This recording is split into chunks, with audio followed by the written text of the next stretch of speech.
now here he is again, brother, leading us and helping us to examine the teachings of the Honorable Elijah Muhammad. Let us bring on our brother, because we're happy to be here in order to hear him, with a warm round of applause. We present to you our dear beloved brother Abdul Allah Muhammad. Assalamu alaikum.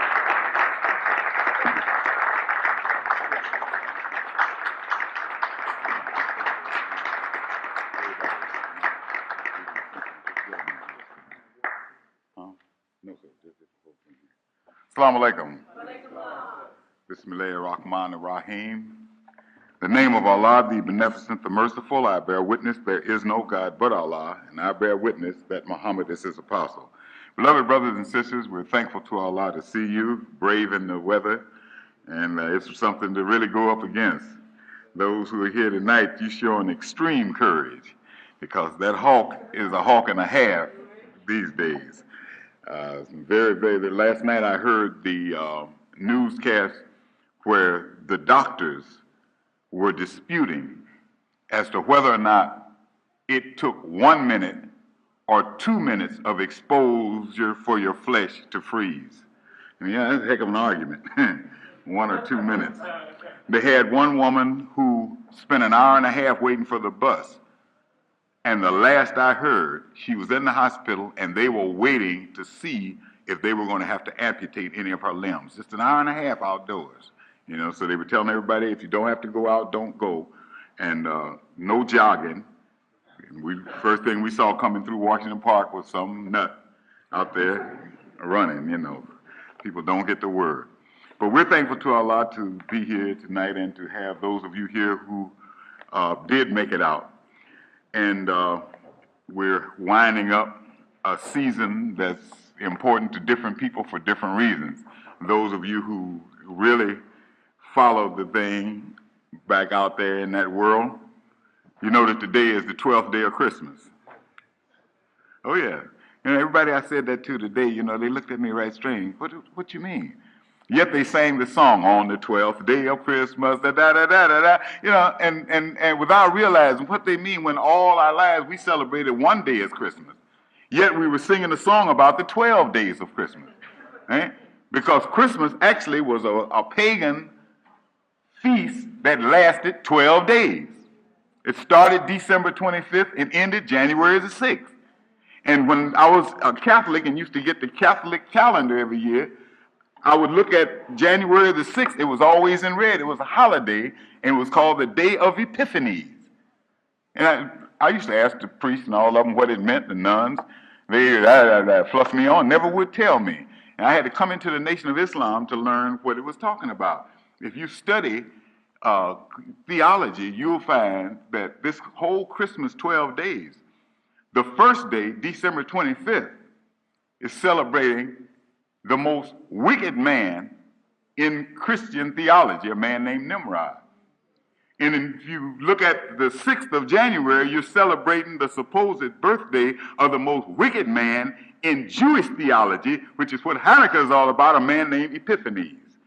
So they begin and end the 12 days of Christmas celebrating the two most wicked men in Christian and Jewish history. You know? It's way out. So, but all is not lost. While everybody else was acting crazy and spending all their money for Christmas, we who followed the Honorable Elijah Muhammad were cleansing and purifying ourselves and praying more and fasting. Well, so-called fasting. We want to deal with that tonight because we weren't fasting. The so-called fast of Ramadan, whether it's done in the month of Ramadan or in the month of December or when, is a fast to the Muslims in the East and some of the so-called Muslims in the West. But it's no fast to the followers of the Honorable Elijah Muhammad, because not to eat all day is normal for us. We're not giving up nothing, but not drinking water during the daylight hours, which ain't no big thing, because normally we don't eat all day. This is what I meant Sunday when I talked about the fact that the Honorable Elijah Muhammad wrote a book called How to Eat to Live, not What to Eat to Live. It has what to eat in there, but as you look through the book, and those of you who've been asking about this book, we're still waiting for it. It's printed. They haven't bound it yet, and we're still arguing with the man who's supposed to be bringing it to us. And every week we get a promise. And so far, that's all we got is promises, promises, promises. But as soon as we get the book, you should be sure and get it and read it for yourself if you don't have it. And you will see that we are the ones who put the emphasis on what to eat. But the whole emphasis on both volumes of the books, I went back through them last night to make sure, is how to eat. Almost every chapter in both books ends telling you when to eat rather than what to eat. So let us, tonight, principally, I'm going to be going through the book, just dealing with quotes in the book. On the very first page, the Bible says that he will give us more life abundancy, but he demands strict obedience to his will. Notice that all through our lives, we've been taught that God said that he would give us life and life more abundantly. But we thought we didn't have to do anything but just wait for it. But the Honorable Elijah Muhammad points out that if you really study that scripture, it tells you that God promises you life more abundantly. But in order to earn it, you got to submit completely to his will. There is no way of prolonging the life of human beings or any other life unless it begins with restrictions of the foods which sustain life, the right kinds of foods, and the proper time when it should be taken into our bodies. All right? He says, as I have said to my followers on many occasions, life cannot be prolonged unless we are careful of what we eat and when we eat. And this is the end of the first chapter. The last paragraph in it says, the foolish idea of eating 3 or 4 times a day and all between meals is like the poisonous swine who never has any regular eating habit. Even a dog will not eat when he's full most of the time. The hog, however, swallows as long as he can and then regrets that he can't keep swallowing. He will crawl into his food and wait until he can swallow some more. He's so greedy he won't leave his food. So what he said, we're more like a hog even than a dog. That's cold. In this issue of the Final Call newspaper, which just came out, which is on sale now, the article How to Eat to Live, which is the serialized version of the book, quotes a passage in the book where the Honorable Elijah Muhammad says that the way you and I eat, the frequency with which we eat, he says would tear up the intestines of a would wear out the intestines of a brass monkey. Now, that's cold, but it's facts.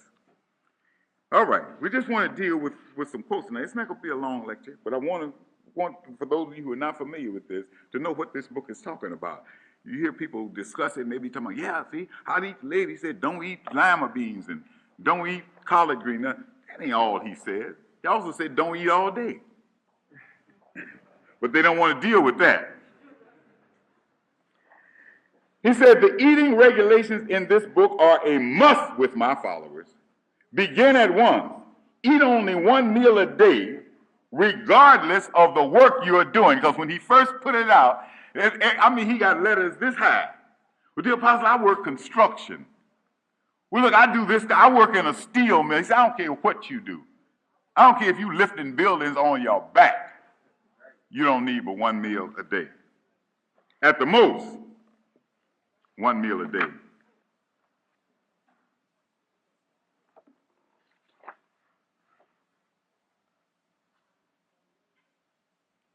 All right. That was one that we didn't need. Listen at him. The man even pleaded with us. Please learn to eat 1 meal a day and let it be without swine flesh. And many of the ailments that you are now suffering and getting medicine from the doctor for will disappear. Okay? I'm just going to walk you through this book and so you can see some things. Now, check this out. There are many of us who find every kind of way to get around fasting. Every time we call a fast, I started fasting, but I got a little sick. You were already sick. That's what the problem is. You're so sick till you let food control you. Well, see, I'm taking medication. So you have to give up the fast for the medication. That's backwards. This is what the Honorable Elijah Muhammad said.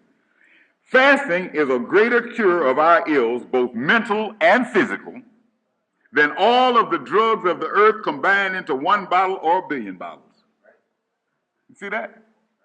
Don't tell me you're too sick to fast. The sicker you are, the more you ought to fast. It's what you're eating that's making you sick. Allah, God, in the person of Master Farad Muhammad, has taught me that fasting with the right kind of food is the cure for our ills. He has said to me that there is no cure in drugs and medicine. And you know that. Take your wonder drugs. You get a bad cold, flu or something. You go get penicillin. Does it cure it? No. It arrests it. There's not a virus in your body that ain't there when the penicillin gets through. But it arrests it. The Dristan, the Cepacol you gargle, everything that you use fights the symptoms. There is nothing you can take that will cure the disease. But you can starve the disease out of your body. If you don't give it nothing to feed on, it's got to go.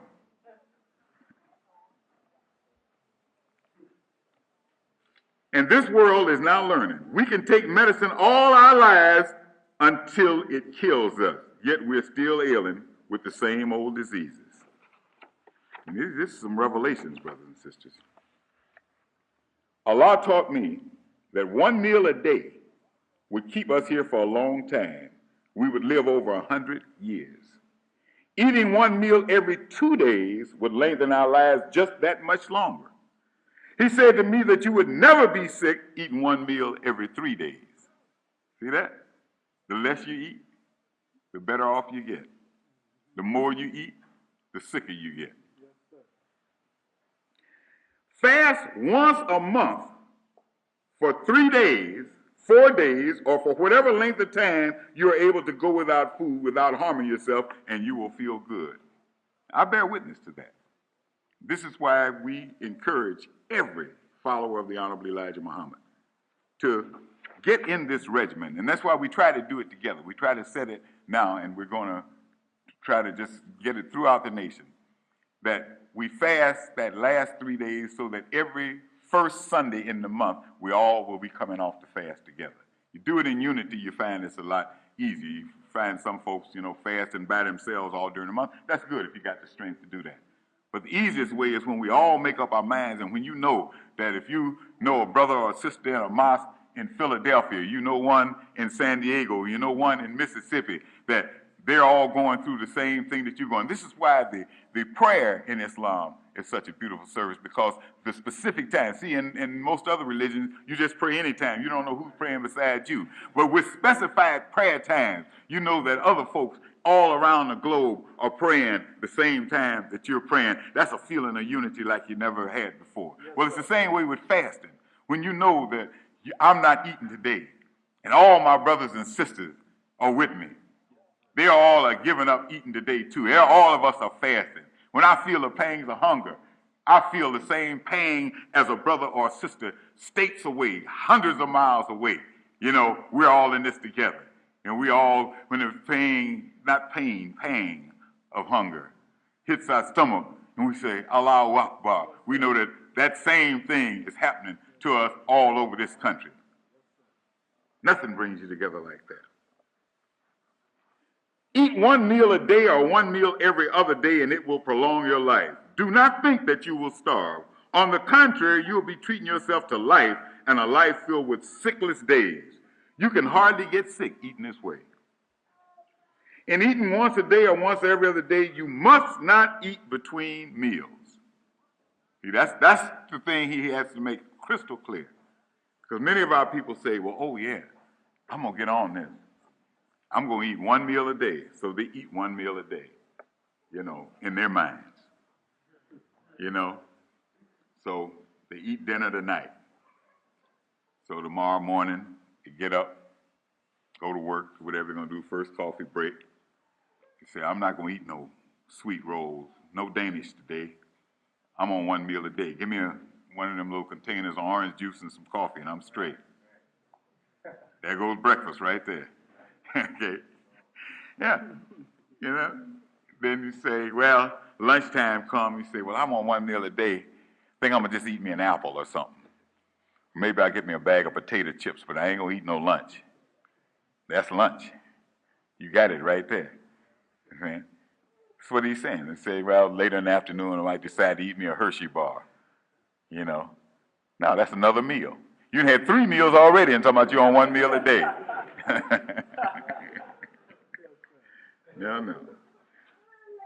See, this is particularly for those Muslims who think that they're heavy fasters, but they steady be killing orange and grapefruit juice. Do not even drink juices, milk, or soft drinks between meals. Is that clear enough?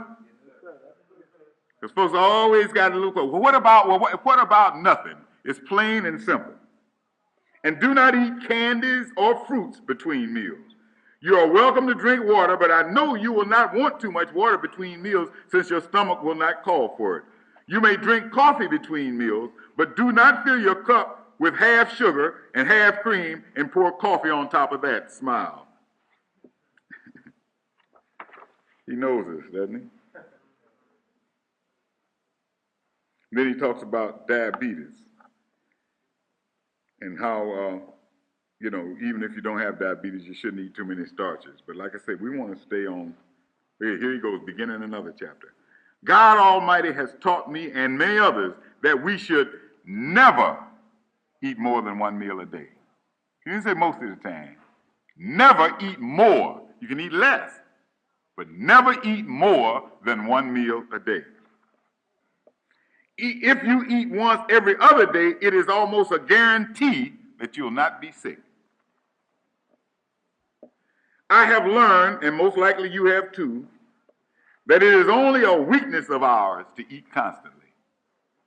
And you know that's the truth, don't you? Yes, sir. You know that ain't your body calling for all that food. In fact, I doubt if there's anybody in here that hasn't at least read one article on how emotional stress gives you the munchies. Now, when they talk about overweight problems, don't the first thing they start dealing with is, do you feel insecure? Or do you have a bad relationship with somebody or something? Because that will cause you, to just eat to try to satiate yourself. It's in your mind. We're only digging our own graves with our appetites and teeth. There is no teaching from anyone, God, you or me, that will help us if we take our appetites for our guides. You hear that? God can't help you. Nothing he can teach you. I don't care how much truth he puts in your head. If you're a slave to your appetite, he can't help you because he's not your God. You've taken your appetite for a God beside him, and he will not help you. Within 1 week, you can get used to eating once a day. And within 1 week, you can get used to eating once every other day. Many of the Muslims are eating like this, and you can eat this way too. Our stomachs are just the way we train them to be. The more you eat, the more you want. Now, this is why I emphasized on Sunday. Don't just get hung up on making sure that you do eat this and that you don't eat that. Listen to what the Honorable Elijah Muhammad says. Do not eat too much of anything, good or bad food, and do not eat but once a day. You can even eat too much of good food. That's what he's saying. Rest given to the digestive system of our bodies is the thing that prolongs our lives. In this period of rest, 24 hours, the poisons that we ate in the previous meal are not capable of doing us any harm when it is minor food poison. For the idleness of the stomach destroys this poison that would upset us or shorten our lives to a great extent. Therefore, we live a longer life if we eat correctly and do not eat 3 meals a day. Only 1 meal a day is sufficient for adults, no matter what their occupation may be. He keeps emphasizing that because he kept on getting the same foolishness over and over. But what about me? I'm a stevedore. I don't care if you wrestling with bulls every day. If you eat once every 2 days, you will not have any doctor bills. He says, so do not tell the doctor that I told you this. Smile again. So your doctor get mad, he can't pay for that Benz. If you listen to the Honorable Elijah Muhammad. If you eat once a day, you should fast every month for 2 or 3 days. By doing that, there will be no poison left in the body at the end of the year to make you sick even 1 hour. Check that. Look at that. You talk about faith healing. See? And faith healing don't come from no laying of no hands on nobody and shake him and holler, loosing devil. You have the faith in a wise man of God and follow his instructions. That's when your faith can heal you. Look what he says. You follow that for a year. And at the end of a year, you'll find that you won't have 1 hour of sickness. Isn't that something? Now, here's another key. There are some people who claim that they do not receive beneficial results as they should. This is due to wrong mental food that they are eating, which has an effect on their digestive system. To get good results from eating the proper foods, we must have good thoughts. Okay? There's a correlation between the brain and the digestive system. I just got a book the other day, a whole book, just on the connection between the brain and the digestive system. Have you ever noticed that nutritionists will tell you, don't read and eat at the same time? They tell you don't get into any real serious discussions, no controversial discussions, that your dinner table talk should always be pleasant. You know why? The amount of blood that's in your, see, the brain is nourished by blood. Your food is digested by blood. Whenever you eat, there's a rush of blood to your stomach to digest your food. And it takes the majority of the blood in your body just to digest a meal. All right? Now, the more serious thinking that you do, the more blood your brain requires. So it's impossible for you to be eating and thinking serious thoughts and for your blood to properly nourish your brain and properly digest your food at the same time. That's how people get ulcers from worrying. Because they're worrying and sapping the blood from their stomach. The stomach is not digesting the food is poisoning them and creating ulcers in their stomach. See? So, by the same token, if you're eating the best food, but you got wrong thoughts, those thoughts will not let your body handle that good food. That good food will lay right there and turn to poison because your brain, everything in your body tries to kick out that which is a threat to it. Bad thoughts, evil thoughts are a threat to the well-being of your mind. So the minute that they get in your mind, the mind begins to react and tries to work to throw that evil thought out, which causes it to suck blood up to work with to try to get rid of that evil thought. So you got the brain working like that. It's not working on the food. So your thoughts have to be pure as well. In fact, the Honorable Elijah Muhammad says it very plainly. He says that a Muslim is as careful of his spiritual diet as he is of his physical diet.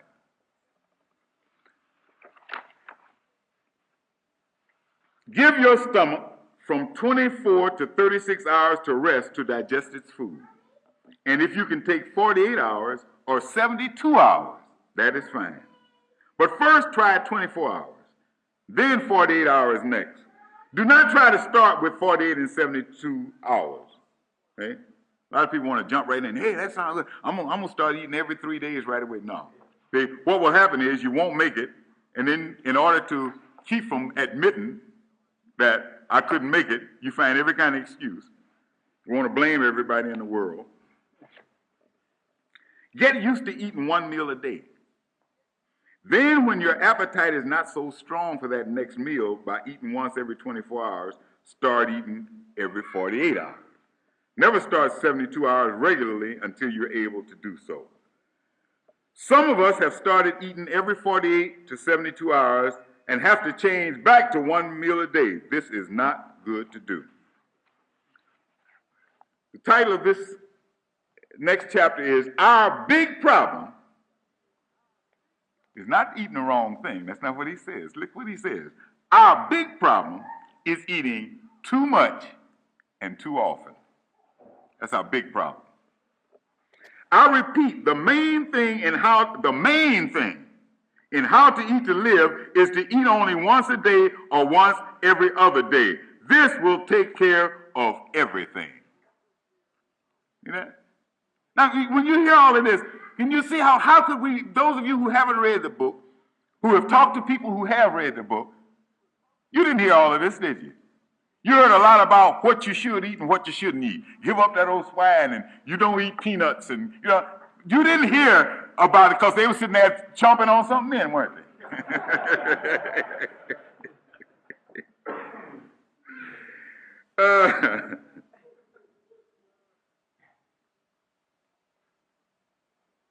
Yeah, see, he's talking about good food. You cannot go all over the earth trying to eat everything that people say is good to eat.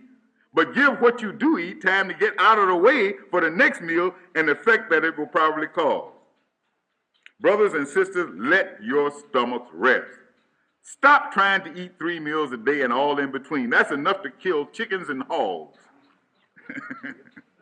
The man talks plain. One thing about it, we can't have an excuse and say we don't understand.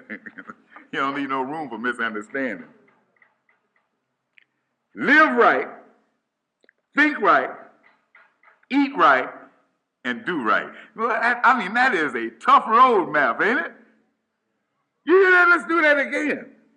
Live right, think right, eat right, and do right. You will not have to die to go to heaven to be like angels. You'll be like them while you live. What more can an angel do than that? You can't get no righter than that. Now, here's a chapter entitled, How to Live More Than 100 Years. Allah God has taught me in the person of Master Farad Muhammad how to eat to live so that I also may teach you. He desires to extend our lives from a short span averaging 62 years to a span of 1,000 years, or for as long as we desire to live. He said there is no set time for us to die. We kill ourselves daily by means of what we think, what we eat, and what we drink. See? And you know that. There's no set time to die. If it was, everybody would be looking and say, well, it's time for so-and-so to die. He's been here such and such a time. But people die at different ages, at different stages. Why? Because it's up to us. The Honorable Elijah Muhammad was joking with me and Brother Jabril Muhammad one day. We were discussing this length of eating and how the scientists of Mecca eat and all that kind of stuff. And he was talking about Methuselah living 969 years, you know. And so I think Brother Jabril asked him something about, well, why didn't he go on and make the 1,000? So the Honorable Elijah Muhammad said, well, he probably seen everything, heard all the jokes and everything. So he probably just said, well, I'm going to go and eat a full meal and die.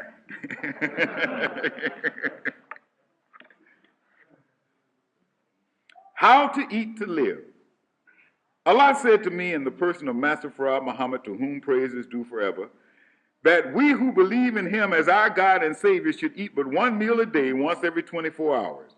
Eat nothing between meals, not even candy, fruit, or anything which would start the stomach digestive processes. In this way, our eating of the proper foods and drinks at the proper time would extend our life to 140 years. This would protect us from sickness. And see what he's saying? With all of the bad shape that we're in, after all we went through in slavery, which had to weaken us genetically, you know, each generation got weaker and weaker and weaker. We've been deprived. We've been taught to eat the wrong food. We live in the worst conditions. That has got it. But even right now, as bad condition as we're in, you could start now, eat right, and you guarantee you can live to be 140 years old. Now, in this society, that's old. I mean, you talk about, man, that dude's 100 years old. They put him all on television. Guinness Book of World Records. He's a celebrity. Now, Elijah Muhammad said he's a baby.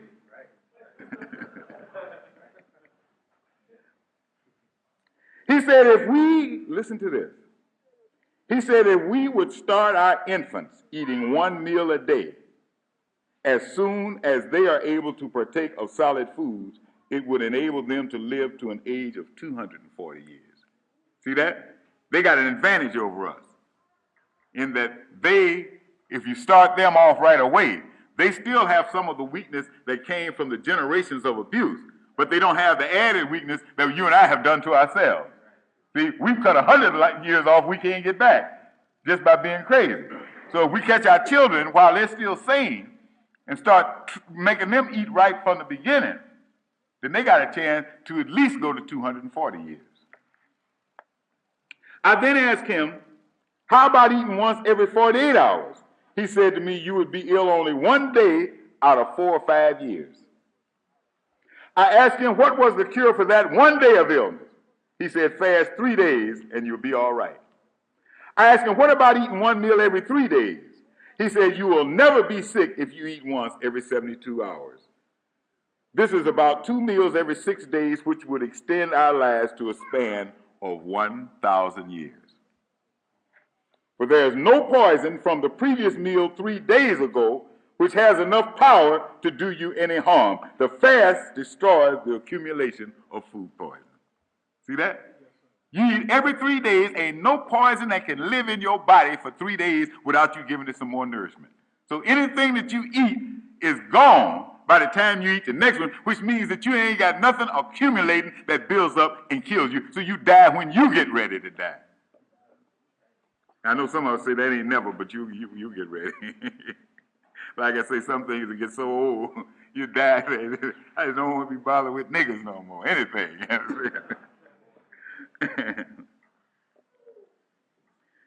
If you are now eating 3 meals a day, and you would like to eat 1 meal every other day, you should not all of a sudden change from 3 meals a day every day to 1 meal every other day.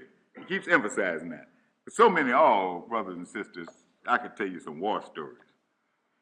I mean, we had some brothers come in the mosque, hear the teaching for the first time, want to go on a 9-day fast. But we never saw them again. You understand? Well, they were, what they call a 9-day dry fast. Don't even drink no water for 9 days, you know. The Abdul Allah Muhammad used to write in the Pittsburgh Courier and the New York Amsterdam News, and it was some preacher in New York that wanted to challenge his teaching so bad, and he told his followers, I don't know what he's talking about. I can fast for Jesus Christ and eat what I want to eat and blah, blah, blah. And they found him dead. The second day. Now, you know he had a bad diet. He couldn't do without 2 days. He actually died. You know, he had to have the worst diet in the world. He didn't last 3 days, didn't live 3 days without eating. First drop to 2 meals a day. See? Laying it out for you, the way to do it. Don't do like most of us did. Say, yeah, I like that. I think that's right.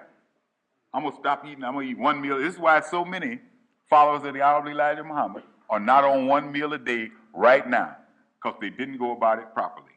They tried to jump. Cold turkey. Well, any addict will tell you that's the hardest thing in the world to do. Any other addict, that is. That's right. You know, you get addicted to food like you get addicted to everything else. That's food abuse. First drop to 2 meals a day. You eat 2 meals until you feel comfortable, 2 meals a day. Then 1 meal a day. And then 1 meal every other day. It is better to do it this way so that you will not make yourself sick. And that's something, brothers and sisters. And if you eat every other day, do not begin your meal with heavy food. That's something else. You know, when you first start changing your regimen, and you be so hungry when it comes time to eat, you want to grab the biggest steak you can find and ram it down, you understand? But this is why the Honorable Elijah Muhammad teaches us to start off with your soup. Start off with a nice, warm bowl of soup, preferably bean soup, but whatever kind of soup, or broth of some sort, something light, something you can handle. Don't, you know, it's just like a car. You know, it's harder to start than it is to keep going. That's why you use your strongest gear. You put it in high gear and start trying to take the car with that thing, and you'll tear it up. So you keep on, you'll mess up the transmission. If you keep on trying to start that thing in high gear, okay? So it's the same way. You come off of it slowly. And when you come off a fast, be careful how you come off a fast. When you fast, don't just come off with anything. Make sure that you slowly sip some warm soup to begin with. Give it a few minutes.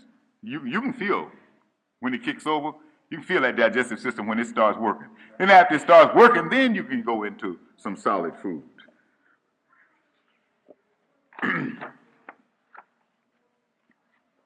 If we want to prolong our lives, it is best that we do not eat meat or do not eat it so often. That's going to be another whole subject that we're going to deal with. We're not going to go into it tonight. The main thing you must do, I will repeat, is eat one meal a day or once every 24 hours and never eat or even touch the swine flesh. When you begin eating once a day, certainly you will begin to lose weight until you're used to eating once a day. Then you will start gaining weight again. But fat is not wanted for health. It is an enemy to health. And that's something, brothers and sisters, that we have been mistaught all our lives. When people have little babies and they get real fat real fast, we say, ooh, that little baby looks so fat and healthy. That's a contradiction. It's one or the other. Even in the cradle, it's either fat or healthy. It cannot be both. Okay?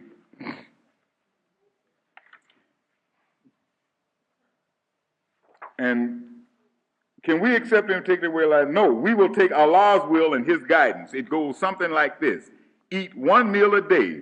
If this does not make you well, eat one meal every other day, nothing between meals. 3 meals a day are needed by a savage beast, but not by a human being. No human being should eat more than once a day. See what he's equating you with? Notice what he said. He didn't just say a beast. He said a savage beast. Because even a domesticated beast, if you got a dog, how often? You don't feed him 3 times a day. You feed that dog once a day. Even a tame beast don't eat all day. Only a savage beast eats all day.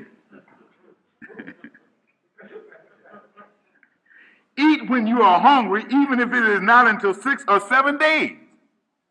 Let no one fool you about the above instructions. They will keep the doctor away from your bedroom and will prolong your life.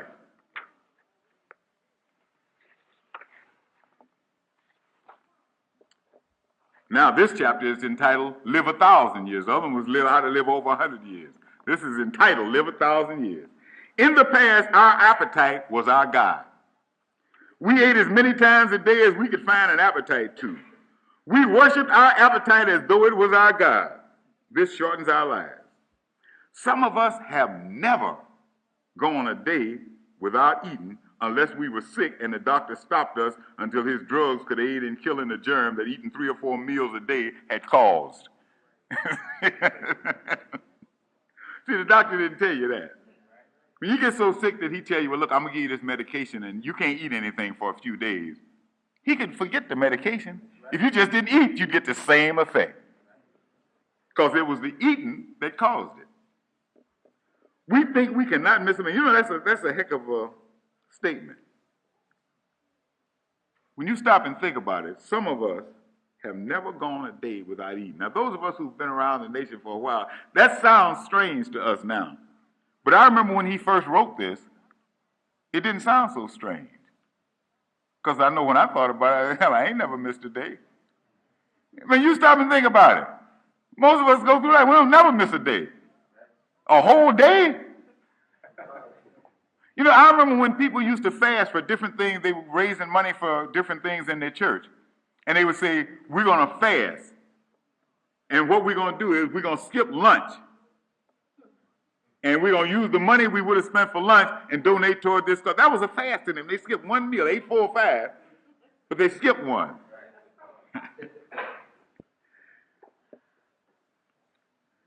We think we cannot miss a meal unless we are unable to buy the next meal. So we wear out our stomachs that could possibly live 1,000 years if cared for and protected from the enemies that will shorten and destroy our lives. Isn't that something? Just wear our stomachs out. Never give them any rest. And you know, any machine that you don't rest is going to wear out. It is not so much what you eat when you begin eating one meal every day or every 2 or 3 days. It is just that you do not eat foods that are against your health. So that's very important. That's very important. Many of us get so hung up on the little fine points of making sure that everything, now, you know, we shouldn't The messenger said that we don't eat potatoes. No, he didn't say that. He said neither potatoes nor rice was any good for us. They're too starchy. But you find the same Muslims who run around saying you don't eat potatoes, eat rice every day. See, we are so forgetful of that we want to forget, and we got such good memories for that we want to remember. Whatever suits our needs, that's the way we go. Now, we should be careful of all starchy foods. Further on, he says don't eat too many potatoes. If you don't live in a frigid zone, you don't need neither one. Understand? Deal more, because you get, see, one good thing about the Navy bean, which he teaches us to partake of every meal, it's got starch, protein, it's almost, and then with the whole wheat bread and the milk, he says you can live forever, live long as you want to, eat nothing but good bean soup, good whole wheat bread, and good wholesome milk. Now, not the milk, as he points out many times in this book, not like you buy it from the store. Because, every state has different laws of how much water is added to the milk when they pasteurize it and homogenize it. Did you know that? You don't get straight milk. You got milk with water mixed in it. This is why it's so good, sister, to nurse your own baby. Because, they'll come up with malnutrition when you're trying to feed them milk. And then when you go and get these formulae, that's when you really are killing. You're making their heart get bad from the cradle. Infamil and all of those. Look on the thing, it's got coconut oil. And right today, any doctor will tell you coconut oil will kill you just like arsenic. You don't eat no coconut oil, no palm kernel oil. Stuff, and that's why, right now, all praises due to Allah. I guess I caught it in time, but all of the crackers that you see out there, pure vegetable oil. Yeah, you're dodging a pig, but you're still killing yourself. Because that's what they use. Because those are the cheapest oils made. They use the cheapest, which are the ones that kill you. Abdul Allah Muhammad tells us in here, eat butter. Don't eat margarine. But you walk around and let folks tell you, well, see, all this heart trouble comes from cholesterol. And I bought this margarine, it says on there, contains no cholesterol. Study. It's not the cholesterol in the food that kills you. It's that your body creates cholesterol. And there are certain foods that cause your body to create more cholesterol than others. Okay? And hydrogenated fats, an oil that they shoot hydrogen molecules in along with metal particles, zinc and aluminum. That's what you're eating. That's what makes it hard. When they first started, they had all the soap was like jelly and they wanted to make hard bars of soap. This is when they came up with the method of taking soft fat and making it hard. And from that, then they began to make margarine, oleomargarine. They began to make vegetable oil hard like that so that they could substitute it for butter. And people could buy it cheaper. They could make more money. They didn't have to depend on the cows. Okay? There was a bigger markup on the margarine. But that stuff kills you because that hydrogen releases the cholesterol in your body, which clogs up your arteries and makes you have heart attacks. Plus, there are two kinds of cholesterol. One attacks the heart, the other defends the heart. One clogs up your arteries, the other one cleans out your arteries. Did you know that? Look it up. One is called HDL and one is called LDL. High-density lipoproteins and low-density lipoproteins. High-density lipoproteins protect the heart. That's the kind of cholesterol that's in eggs that people tell you, oh, you can't eat eggs, they're high in cholesterol. That's the cholesterol you need to fight that other junk you're eating. But we're not going to get into too much of what to eat to live. Let's stick with how to eat to live tonight. We're going to get into this, though. We're going to be going into it, but I want to hold off until you get the book so that we can compare notes and you can go back and really study this hard. Okay? We should not be asking questions about what kind of foods to eat as much as we should be trying to eat one meal a day. There it is again. This is where good health and the prolongation of life come from. Good health and the prolongation of life come from abstaining from filling our stomachs too frequently with food of any kind, good or bad. If we keep food going into our stomachs only once every 24 hours or 48 hours and do not get the foolish idea that this cannot be done, then we can train our stomachs to eat once a week. And our stomachs will not call for food more than once a week. This has been tried. If we could eat one meal a week, we could live as long as Methuselah.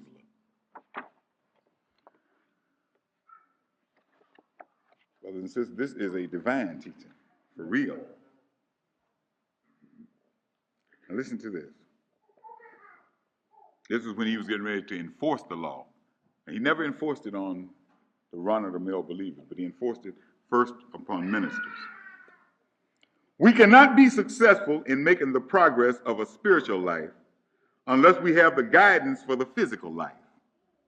This guidance comes to us through laws, rules, and regulations of our physical life. You heard the old statement, you are what you eat? If you're not made out of any material, decent material, ain't nothing for good spiritual life to live in. It's like planting a good seed in poor soil. Ain't nothing good gonna grow. So if you're not, where does your mind reside? In your brain. Your brain is material. Your brain is nourished off of what you put into your body. So if you get your brain in bad shape, overeating and overfeeding it and making it in bad shape so that it's sluggish, then it can't protect those good thoughts you want to have. Well, this thing ties together good. We must take this teaching of eating once a day, we must make this teaching of eating once a day binding upon us as a law in order to get any good from it as Allah desires. Hear that? Got to take it as a law. Don't take it as a choice. Take it as a law. Beauty appearance is destroyed in us. Not just our facial appearance, but the most beautiful appearance about us, our characteristics, the way we act and practice our way of life. We achieve one of the greatest beauties when we achieve the spiritual beauty and characteristics through practice them. We achieve the spiritual beauty through practicing or carrying into practice the spiritual laws. And the final word, the Honorable Elijah Muhammad in Volume 1 of How to Eat to Live, the last sentence in the book says, eat one meal a day and one meal every 2 days and live. That's how to eat to live. Now, but I mentioned something Sunday about the fact that when the Honorable Elijah Muhammad began teaching us this, all these foreign Muslims, these Arabs especially, oh, he is not teaching you. The Prophet never taught that. He didn't teach us to abstain from food all day. He didn't teach us to skip meals. He didn't, lying like a dog. When you say fast to a so-called Orthodox Muslim, first he says, oh yes, Ramadan. That's not fasting to us. That's all he can think of is Ramadan. Is that what Prophet Muhammad taught? Did Prophet Muhammad teach that the only time you fast is 1 month out of the year from sun up to sundown? That's the only fasting you do? Not on your life.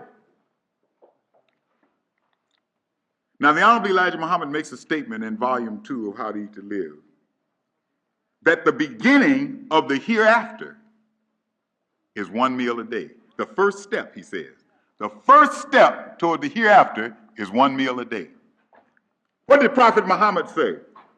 He said, everything hath a gateway, and the gateway of worship is fasting. The gateway. You ain't worshiping. You can't say you're going to worship Allah. You can't go in nowhere unless you go through the gate. The gateway to worship, Muhammad said, is fasting. So that's how you start your worship. That's how you get into worshiping God, is you begin by fasting. All right. Muhammad said, verily Satan affects the son of Adam by pervading his blood. Let him therefore make this difficult for Satan by means of hunger. Okay? If Satan thrives on the blood, then you're starving. It's where your passions are, where your passions can be aroused. But when you fast, you ease your passions off. You're not so quick to want to get in somebody's chest about nothing. You catch somebody eating all the time, boy, they got a temper out of this world. You know what you say? You didn't even say what they thought you said. Look at what you say. I said nice weather.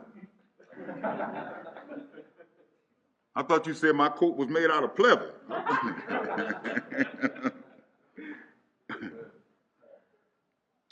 This is what he told Aisha, his wife. He told her, persist in knocking on the door of paradise. She says, with what shall I knock on the door of paradise? He said, with hunger. That's something? That's how you knock on the door of paradise, with hunger. That's Muhammad 1,400 years ago now. This is not the Honorable Elijah Muhammad talking. We've said what he had to say.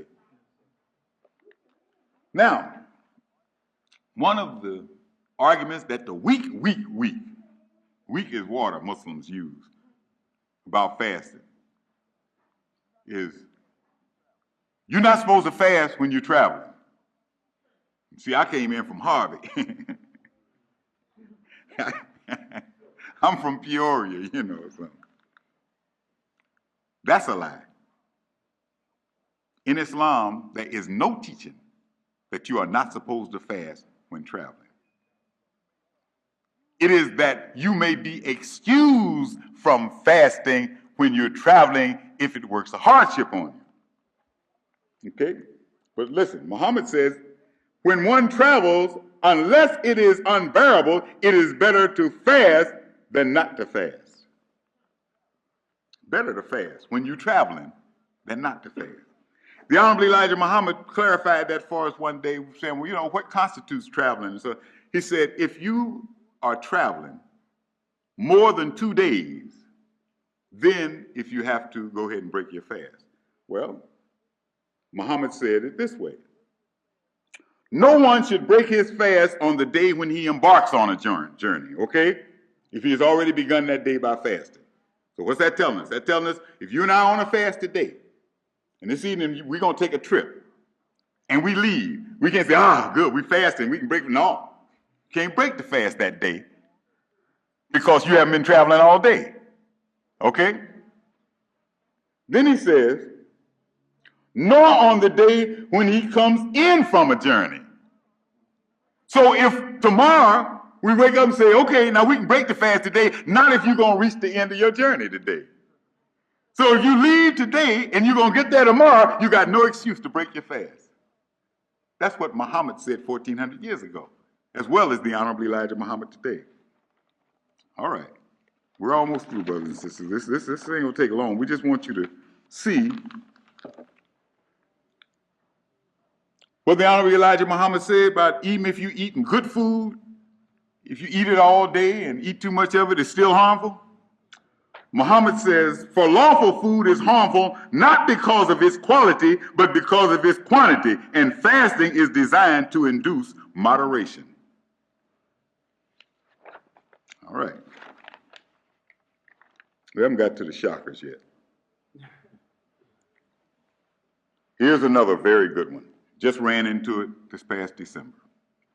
Folks who claim they were on one meal every other day got some so-called expert advice that when you're observing Ramadan, you're not supposed to eat every other day. That's when you're supposed to go on and eat every day. I don't know where they got that from. The Honorable Elijah Muhammad never told us that. We had many special fasts that we conducted during the month of Ramadan. There are 4 other sacred months on the Muslim calendar besides the month of Ramadan. It's what Muhammad said about those 4 sacred months. The fast of one single day during a sacred month is more excellent than the fast of 30 days during another. And the fast of one single day during Ramadan is more excellent than that of 30 days during another sacred month.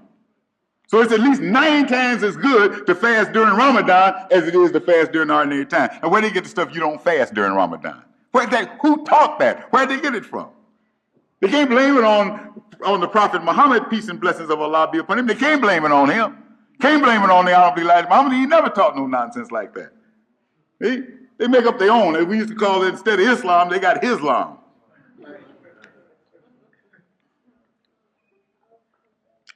Listen to what he says about fasting during the sacred month that they say you ain't supposed to fast in. Muhammad says, he who fasts 3 days, Thursday, Friday, and Saturday, during a sacred month, will be credited by Allah with 900 years of worship for each day. See how backwards our people get when they try to do things they want to do rather than sticking with the teachings of Islam? The excellent days which recur every month are the first, the middle, and the last days of each month. In the middle of each month fall the days of the bright nights. These are the 13th, the 14th, and 15th. Now,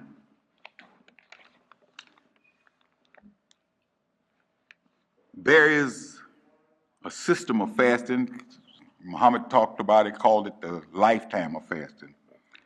And I'm not an Arabic speaker, but it's something like Som Nisf al-Dar. Okay? Fast of every other day. This is what Muhammad says. People talking about, Muhammad never taught you eat once a day. He taught better than that. Listen to what Prophet Muhammad says about Som Nisf al-Dar. It is harder to observe and more effective in mortifying the flesh. The keys to the coffers of the world and the treasures of the earth have been offered to me. But I declined to accept them, saying, I had better hunger one day and be full another. The most excellent fasting, listen to this is Prophet Muhammad now. The most excellent fasting is that of my brother David. Y'all all familiar with David, who the Bible says was like God in his own heart. Well, look, Muhammad calls David his brother and says the most excellent fasting is that of my brother David. He was wont to fast one day and omit the other. According to Muhammad, David ate every other day. It's one of the reasons he was so close to God. He who is unable to fast on alternate days, Nisfal al-Dar, throughout his entire life, may try to fast every third day, Thulth al-Dar. See, look what he's saying. If you're just too weak to eat every other day, then eat 2 days and fast the third day. Eat 2 days and fast the third day. At least do that. He may fast on one day and break the fast on the following 2 and so on. He's even showing you different ways to make sure you fast at least a third of your life. Again, if a person fasts for 3 days at the beginning of the month, 3 at the middle, and 3 at the end of the month, he will have fasted 1/3 of his entire life. Then he gives you a third and final option. If he fasts on Monday, Thursday, and Friday of every week, he will approximately do the 1/3. So look what we're talking about. We're not talking about the Honorable Elijah Muhammad coming with some strange new teaching that's outside the pale of Islam, making up his own version. So he's teaching us, he always taught us. Traditional, not traditional, orthodox. Orthodox means straight. He always taught us orthodox Islam. Straight the way Muhammad taught it. Not the way that it has been changed and misused by those who claim to follow Muhammad, but who Muhammad told out of his own mouth, 3 generations after me, you will not even be of me. He said that 3 generations after he was gone, those Muslims that's supposed to be following him wouldn't even be in his path. They're doing something other than that. He taught them, the Holy Quran forbids Muslims to break up into sects. It forbids Muslims to ever divide on account of religion. Do not divide into parties based on your religion. Then tell me a Sunni Muslim is following Muhammad. Muhammad wasn't a Sunni. Tell me that an Alawite was following Muhammad when he was not an Alawite. Tell me a Shiite is following Muhammad when the Holy Quran forbids Shiites and Sunnis. You can only be one class in Islam, that's Muslim. Our man put us on the right track. He wouldn't let us call ourselves nothing. Hanafi, no nothing. Muslim, that's all we can be. Righteous Muslim. You study his teaching and really study the teaching and the practice, the sunnah of Prophet Muhammad, the hadith of Prophet Muhammad, you'll find this man followed right in the footsteps of Muhammad. See? And Muhammad brought the whole world back around to the original religion of God. Very interesting. I just received a book, a gift today. Not because, and it is my birthday, but it wasn't a birthday gift. In fact, the brother that sent it to me didn't even know it was my birthday.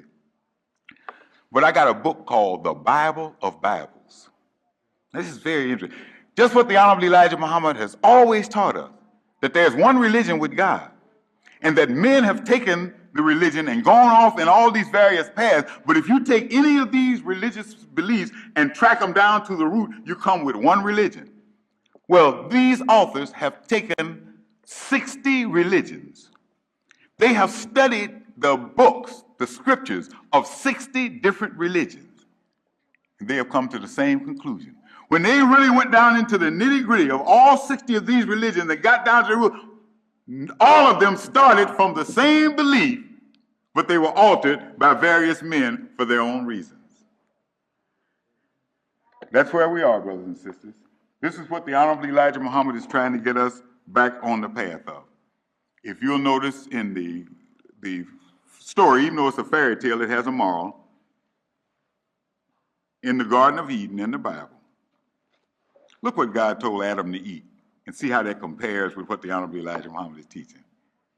Just check it out. See what he instructed him to eat. See what he didn't mention.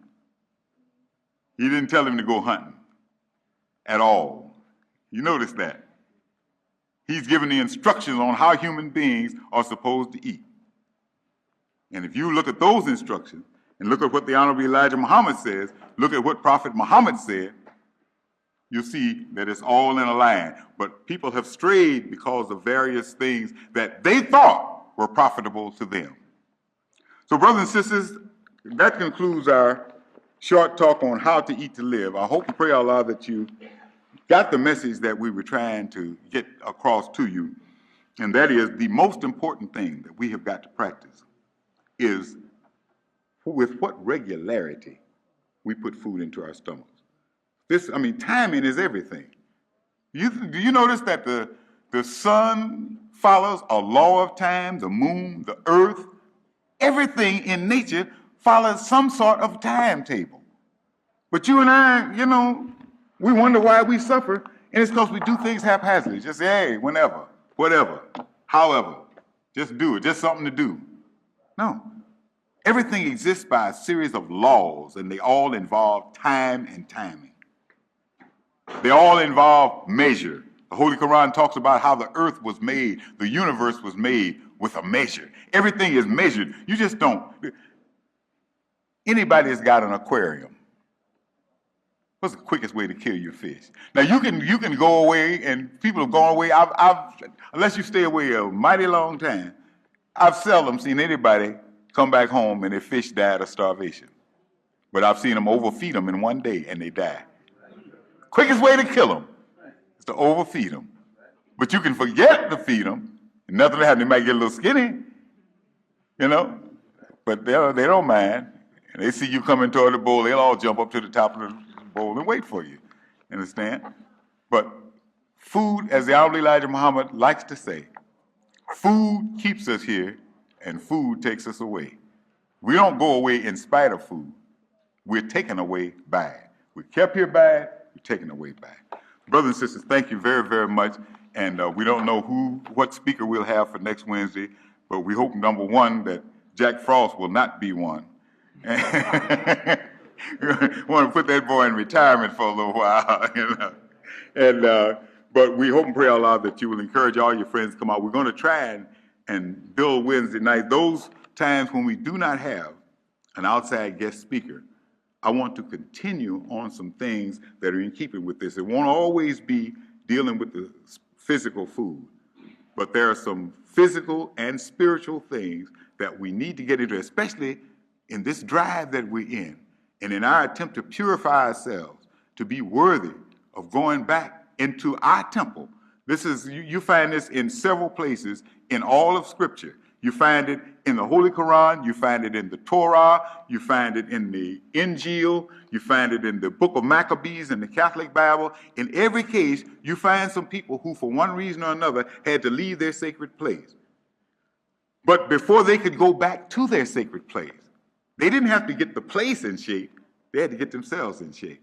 See? Because they would not have been out of the sacred place in the first place, except that they really weren't worthy to be there. They didn't understand that at the time. They thought that a cruel enemy had dispossessed them. But later they realized it was the work of God. That God, if he let them stay there, they would be self-satisfied and self-righteous and think that they belong there. When what he was saying to them was, okay, you got the place, but now you should get ready to be worthy of it. But no, we are people like this. Hey, if I got it, I must have earned it, Jack. I mean, this is my thing. This is one of the things that hurts us in the Nation of Islam, when those of us who show some willingness to work, show a little talent, the minister or somebody will grab us, put us in a position to help. Instead of us understanding that only reason we there is because just ain't nobody better at the time yet. No, the minute we get in that position, we think I must be qualified. I mean, the man picked me, baby. I mean, I must be all right. No, picked us because we the least of the evils. We just ain't quite bad as somebody else. That's why we here. As soon as somebody a little bit better come along, they'll bust our behinds and put them where they're supposed to be till somebody better than them comes along. But we got that old thing about us that, hey, if we here, we must be qualified. Them's lies. So God has to every now and then slap us down and say, sit down, boy, and see if you can get back up better than you were before. So in the story of Hanukkah, where the Jews had forgotten their God, they were allowed to be put out of their temple. And then they had to get themselves together and come back and make war and get their temple back. See, Muhammad had followers in Mecca, but they weren't outside of a couple, Ali and a couple other, his uncle and a few other folks that were on his side. The rest of them were wishy-washy. Hey, I like to hear him rap, but that's all. I ain't gonna do what he said. So Muhammad and his band of followers had to leave Mecca, go to Medina, fight the hypocrites, fight the Jews, fight everybody until they got themselves together and really submitted to the will of Allah. Then when they got strong, they marched back 10,000 strong and went on back into Mecca. See? Same with Solomon. I mean, you just look all through the books, all the books, and you'll find that history repeated over and over and over and over. The people, God blessed them. See, this is why you and I can't stand grace. No people have been able to really stand grace.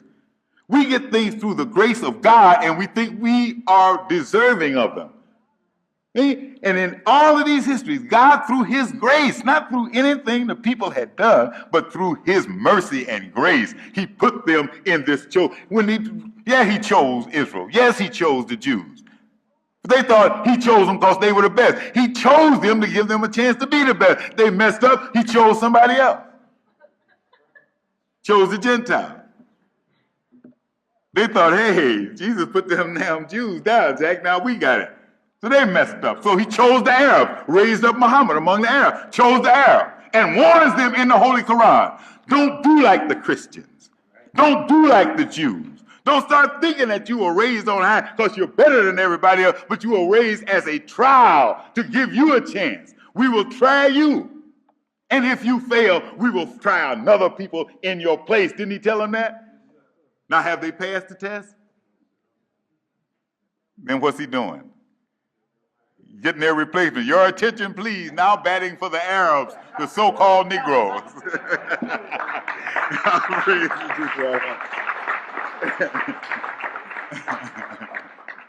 Yes, ma'am. Yes, ma'am.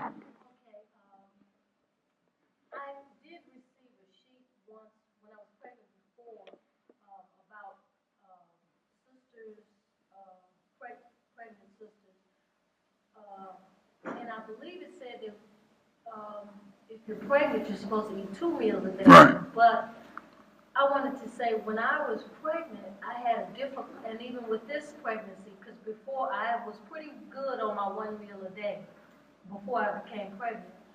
But once I got pregnant, I had a difficult time eating 2 meals a day. So one of the sisters told me, well, just try to eat a bowl of oatmeal or something like that in the morning, and then maybe a piece of fruit, and then, eat in the evening. But I'm just wondering, do you think it's safe or wise or whatever? Because I pretty much, a lot of times I didn't eat anything in the morning, my first pregnancy. And now a lot of times I don't still, but a lot of times I do eat a bowl of cereal or something, and then I try to eat a piece of fruit or something in the afternoon. And I noticed my daughter, she doesn't like to eat a lot. But she does love, once I got pregnant, I had to stop nursing her at about 15 months. So she loves to drink milk. And I always feel like she's not if she doesn't eat anything, that she's not, because I thought the children were supposed to eat 3 meals a day. But that, when you said, so that surprised me. But do you think it's just okay for her to eat 1 meal a day if that's all she wants to eat, and just drink some milk, and for me to eat just 1 meal a day and maybe a banana or, whatever? Okay, let me clarify something about the children and the 1 meal a day. Okay. Now, in the next book, the Honorable Elijah Muhammad says that your infants should eat 2 meals a day. Now, you may say, well, why did he contradict himself? He didn't contradict himself. He said, if you feed them 1 meal a day from the cradle, and they can live to be 240 years old. But sisters have I don't know what you call it, but it's a strange fear of not eating. I think it's an insecurity brought on by the condition of the brothers through these years and her not having that strong male to depend on. But there's an insecurity about this. Let me tell you something. The Honorable Elijah Muhammad, when my wife began to have children, he taught me a specific way to feed them. And I went back to Los Angeles, and I jumped on the rostrum. And I started teaching the way that he had taught me. And early one morning, he called me and told me, don't teach that anymore. He said, that's for you. He said that the brothers heard it. And those who had pregnant wives and the wives began to bear children and who had young children who had just been born, these brothers were gung-ho. Yeah, you heard what the minister said. Feed the baby like this, feed. And the sister was like, no, my baby gonna starve to death. So they start calling and writing the Honorable Elijah Muhammad. So he told me, back up off of that.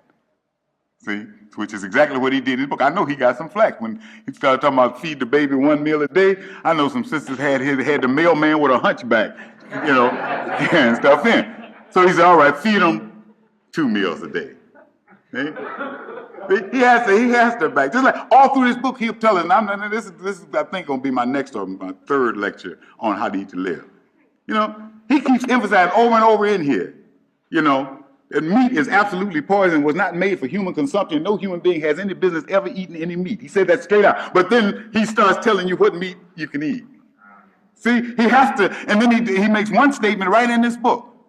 There are a lot of things that you shouldn't eat, but I can't even tell you now. See, we're too weak to give up some things, and we'll find every reason, and our bodies will cooperate with us to find every reason. You understand? Not to do it. So I'm not going to tell you, sister. I'm not going to tell you to do any different. He has said it. He said he's given you both options. See?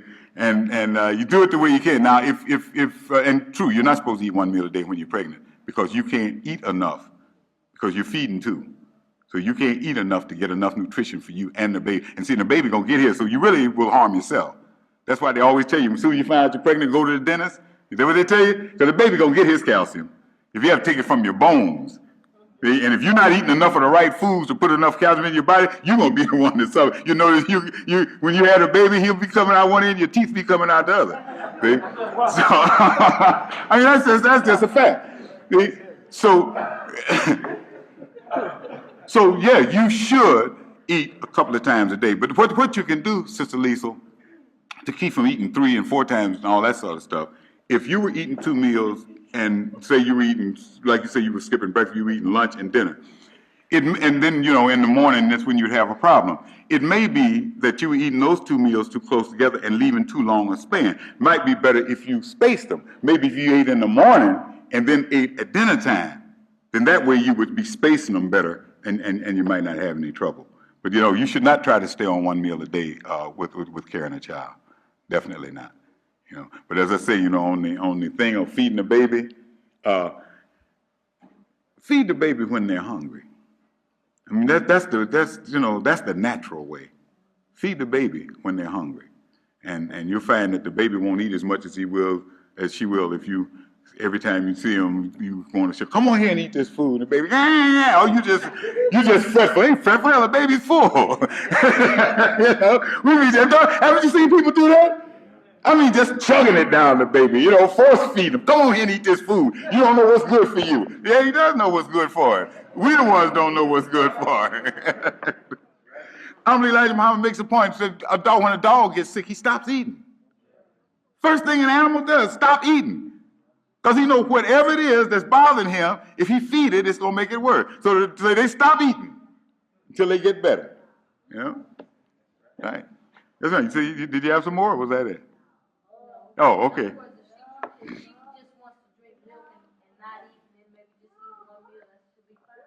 That should be fine. Let me tell you, the thing that the messenger stopped me from teaching, I'm going to tell you what it was. Not to give my children any solid food for the first 18 months of their life. That's right. Nothing but milk and orange juice. In fact, when they're real young, with orange juice, you mix it half and half with water because it's too tough for their stomachs. Man. But for 18 months, my boys got nothing but milk and orange juice. But when I dropped it out there and the brothers start making the sisters feed them, like that sisters panic. I mean, I got to feed, 3 months old, 2 months old, because he said, when they're 3 months old. He said, actually, until that baby gets big enough to start running around and need some energy, they don't need no solid food. They're not burning it up. What you feeding it to them for? He says, and then the worst thing we do is we start them off with the worst stuff. That cereal, that processed cereal that you stir in the milk, which is 99% sugar. We start them off with poison. Okay? And the other thing he had me to do as soon as my wife got pregnant was to buy a blender. Do not purchase no baby foods. And he told me something then that if you look in the financial pages today, you'll find it's true. That on the boards of all baby food manufacturers are a bunch of doctors. The doctors do not have a financial stake in your staying well.